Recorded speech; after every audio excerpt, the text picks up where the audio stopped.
Bobby Fischer didn't care about pawns in this game. It was piece activity above all else. This was really a revolutionary game at the time that it was played. His opponent was Max Euwe, who not only was the president of FIDE, the international body governing chess, but had been the world champion himself between 1935 and 1937. A very worthy opponent. This was at the Leipzig Olympic in 1960. Let's jump right in. Bobby Fischer plays e4. His opponent, Max Euwe, plays c6, d4, d5, and we have the Caro-Kann on the board. And here Fischer decides to take on d5, and it looks like he's going to play what's known as the exchange variation. But instead, he replies with c4. A little bit more aggressive idea. This is known as the Panov-Botvinnik attack, where white is prepared to take on an isolated pawn on d4 for more piece mobility and attacking potential. His opponent plays knight to f6. And after knight to c3, he could play e6. That's common. Also, we see g6. But he plays the more direct move, knight to c6, going right after Fischer's pawn on d4. Fischer defends it with knight to f3. And now Max Euwe plays bishop to g4, putting pressure on the f3 knight, pinning it against the queen. And some of the ideas are to take on c4, then take the knight, and then capture on d4 with the knight or the queen. So there's pressure already on Fischer's d4 pawn. He takes on d5, black takes on d5, and now queen to b3. The queen is very aggressively posted on b3. You can see that it's putting all kinds of pressure on the b7 pawn, as well as the knight on d5.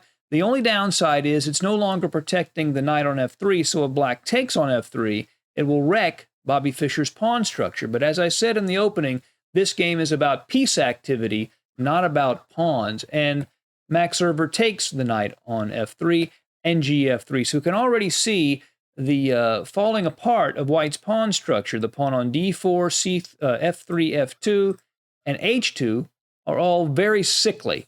But what about piece activity? Well, e6 really has to be played. He has to defend that knight on d5. I mean, he could take the knight on c3, but that's really not a very good move. But that does allow Fischer to grab the b7 pawn. He's attacking the knight on c6, so that knight goes ahead and just grabs the pawn at d4. And that knight is looking pretty strong. There's knight to c2 check threats, forking the king and the rook. Maybe he could take on f3. So here Fischer plays bishop to b5 check. After knight d5, that's a little slow. After queen d5, you take, and then black is comfortable in this position. So bishop to b5 check, definitely the best move. Knight takes bishop. Now here, Fischer plays a very subtle and very important move. You don't want to just go ahead and take this knight immediately. First, he plays queen to c6 check. Now this forces the king to move, robbing black of his ability to castle. Because in this position, if you say blocks the check, then his rook would hang. Queen takes a8 check would be played. So he can't allow that.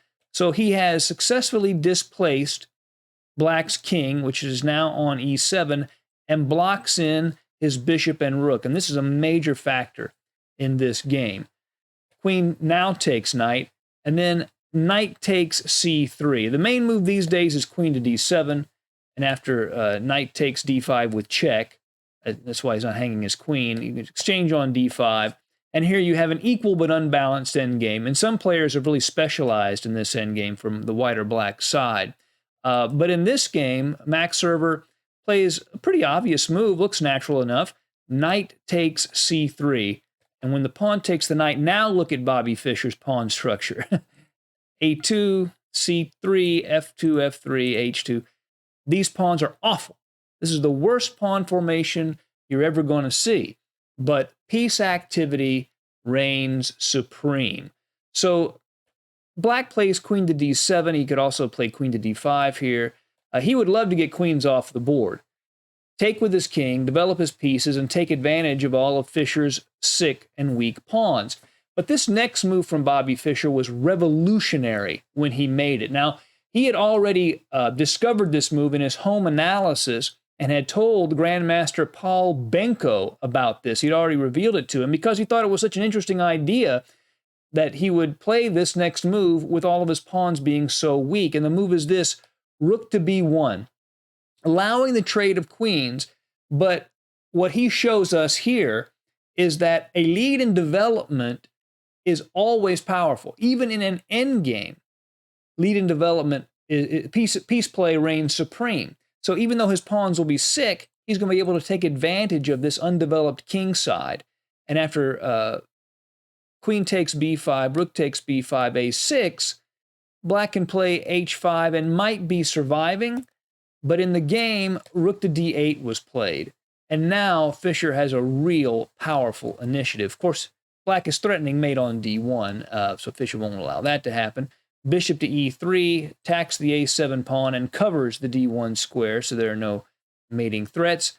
Now queen takes b5. Will the exchange of queens give black relief? And can he take advantage of the weak pawns? Rook takes b5. Now rook to d7. Makes sense. Defends the a7 square. Keeps white from playing rook to b7 check, establishing his own rook on the 7th rank. King to e2, allowing the other rook to develop. And black is going to have to do something about this weak c8 bishop and h8 rook. f6. The idea is the king can sneak over to f7, and then the bishop can develop. But now rook to d1, a very powerful concept. Black has one good piece, the rook on d7. So Fischer decides that he wants to trade that off. Black really can't avoid the trade, because if he, let's say, plays rook to c7, the only way to avoid the trade, then rook to c5, he would have to trade off that rook, and if he avoided that, then rook to c8, and there's a pin on this back rank with the bishop and rook, and white has a dominating position.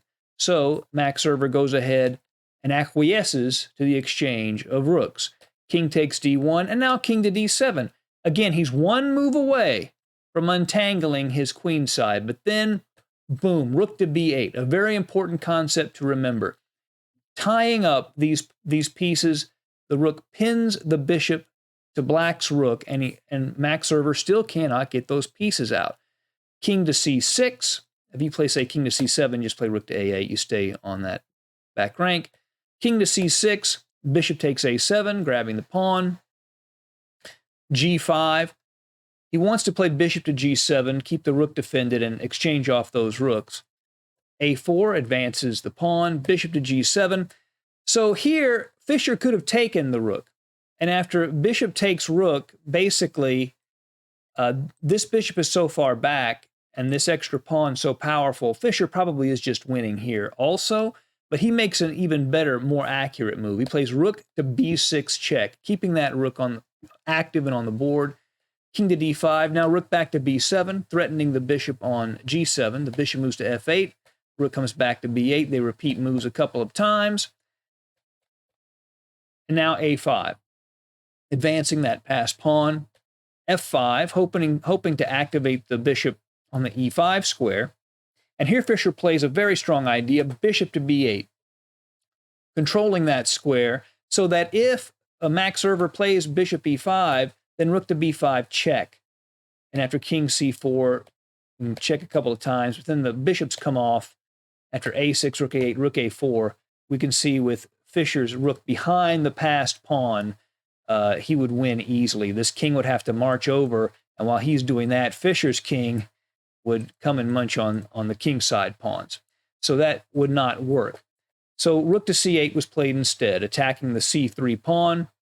Fischer plays a6. He says, you can have that pawn. I'm not attached to it. I don't need it that much. Rook takes c3. Now rook to b5 check. One idea here is to place the rook behind the passed pawn. But after king to c4, he goes ahead and plays rook to b7 again, attacking the undefended bishop on g7. The bishop now goes to d4, helping to control this a7 square. And in this position, if Fischer plays a7, the most natural move on the board, then after rook to a3, black has an equal position. Believe it or not, there's really no effective way to advance the pawn because the rook controls the queening square. And if Fischer's rook on b7 moves off this 7th rank, black would take the a7 pawn. So this is actually a dead equal endgame. So that would be a big mistake. But at this point in Fischer's career, he just didn't allow things like that to happen. He saw all of that stuff. So first he plays rook to c7 check. The king moves out of the way. Then he takes the rook. King takes rook. And can you see Fischer's brilliant final move? It's not the only way to win, but it's definitely the prettiest. That's right.